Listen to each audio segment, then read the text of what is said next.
भनेको अब के नयाँ पार्टीहरू आउँछन् त चैत्रपछि? अबको परिवर्तनपछि युवा आउँछ। बालनले नै बालनको कुण्डली म कहाँ हेर्नु हेरेँ, मैले बालनजीको कुण्डली हेरेँ। बालेन्द्र शाह हो उहाँको नाम। अब उहाँको के हुन्छ? उहाँले के भनेको मुलुकको समग्र नेतृत्व उहाँको हातमा पुग्छ? एउटा आन्दोलन हुन्छ, ठुलो आन्दोलन हुन्छ। त्यो आन्दोलन चाहिँ कस्तो हुन्छ भने 64 को आन्दोलनले भ्याउँदैन। त्यो आन्दोलन 84 भन्दा अगाडि नै हुन्छ।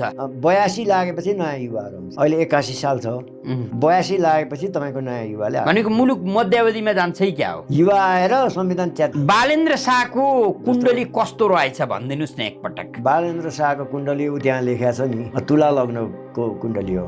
लोकेन्द्र बहादुर चन्दको पनि तुला लग्नको कुण्डली हो। उहाँ नि प्रधानमन्त्री हुनु हो। तर यी दलहरू अथवा यो अहिलेको व्यवस्था रहँदैन। बालेन्द्र शाहको कुण्डली हेर्नु भएछ?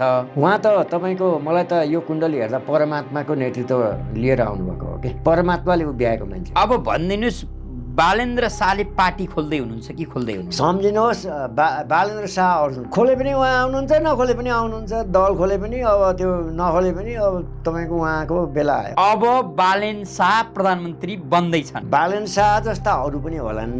म बालेन्द्र शाहको एउटा प्रधानमन्त्री बन्ने योग भएको कुण्डली भनेर मैले किन पनि भनिरहेको छु भने, मैले ट्रम्प र कमला ह्यारिसको पनि हेरेको थिएँ। ट्रम्पको कुण्डली पनि मसँग छ।